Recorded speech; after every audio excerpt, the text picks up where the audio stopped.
The world felt hollow, an empty vessel where love once resided. It was a love that defined me, shaped me, and now its absence threatened to unmake me. The pain was a constant ache, a dull roar in the silence of my days. Blame became my only companion, a bitter solace in the face of unbearable loss. It was easier to point fingers than to confront the gaping hole in my heart. Memories, once cherished treasures, transformed into cruel tormentors. They replayed in my mind, each image a painful reminder of what I had lost. The scent of familiar perfume, a favorite song on the radio, the echo of laughter in an empty room, all served as agonizing reminders of a love that was no more.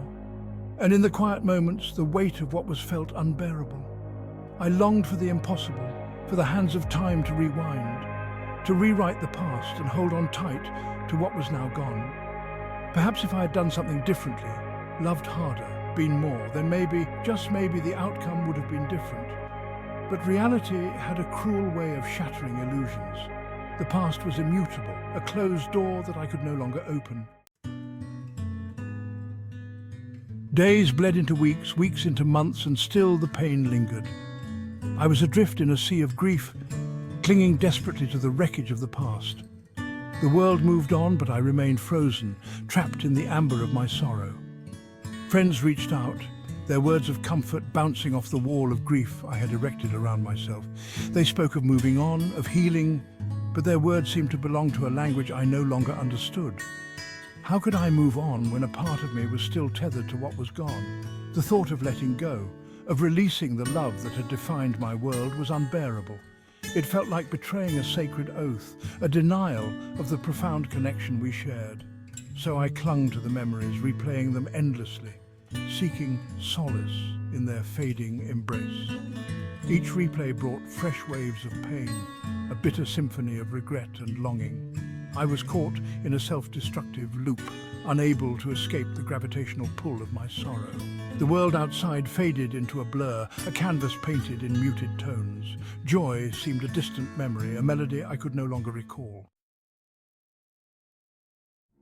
One day, amidst the fog of grief, a new thought emerged, fragile as a newborn butterfly. What if letting go wasn't about forgetting or betraying the love we shared? What if it was about honoring the love by allowing it to transform, to evolve into something new? The thought was both terrifying and liberating. Could I find the strength to loosen my grip on the past, to embrace the unknown landscape of my future? The journey was arduous, fraught with setbacks and moments of crippling doubt, but slowly, tentatively, I began to explore the uncharted territory of my own heart. I began to understand that forgiveness, particularly self-forgiveness, was not a betrayal of my love, but an act of profound compassion. I had to forgive myself for the mistakes I believed I had made, for the what-ifs and if-onlys that haunted my thoughts. Letting go was not an overnight transformation, but a gradual thawing of the ice that had encased my heart. It was about releasing the need to control, to change the past, and instead embracing the ebb and flow of life's unpredictable currents. It was about learning to dance with the shadows and find beauty even in the face of loss.